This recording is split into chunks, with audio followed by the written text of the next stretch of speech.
1500 रुपयांचं light bill थकल्याने ZP शाळा वर्षभर अंधारात। एकनाथ शिंदेंच्या ठाणे जिल्ह्यातल्या शाळेची अवस्था तर पहा। शहापूरच्या या शाळेकडे सरकार पाहणार तरी कधी?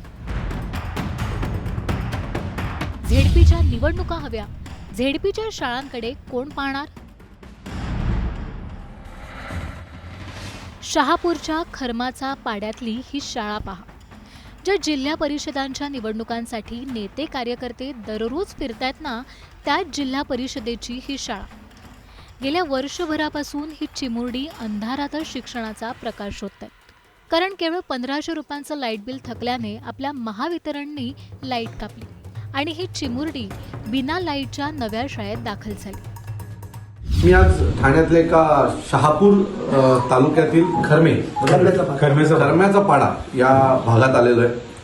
मला काही तक्रारी आल्या होत्या शहापूरच्या शाळेंच्या संदर्भात आणि म्हणून मी आमचा विजय बैरे आमचा तालुका अध्यक्ष आहेत त्यांच्याशी बोललो आणि मी म्हटलं आपण काही शाळेंना भेट देऊया। आज मी खरम्याच्या शाळेत आलेलो आहे। तिथे शाळेतल्या मुलांचं पट हा 39 आहे आणि 39 मुलं ही 2 वर्गामध्ये शिकतात।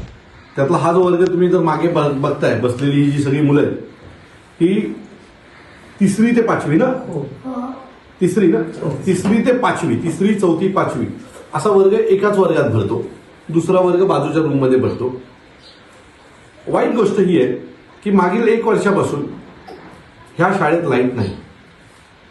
₹1500 हे बिल होतं आणि ते बिल भरलं गेलं नाही, म्हणून ही मुलं ही विदाऊट लाईट पंखा याच्या शाळेत शिकतात।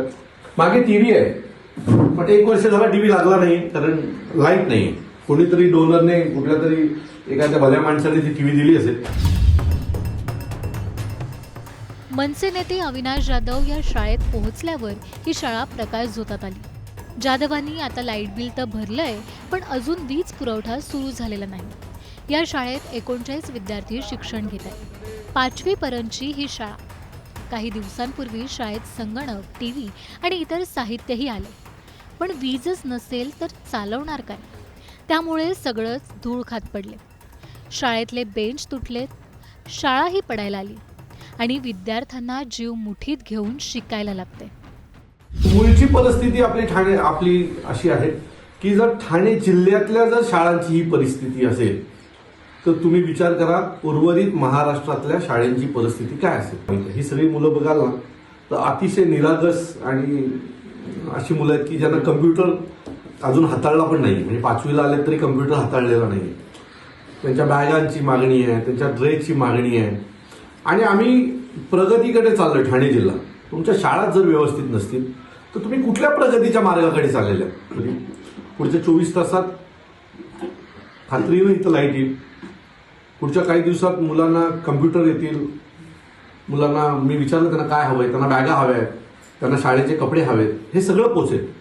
पण आम्ही पोचवल्याच्या नंतर ही एक शाळेचा भाग निघेल।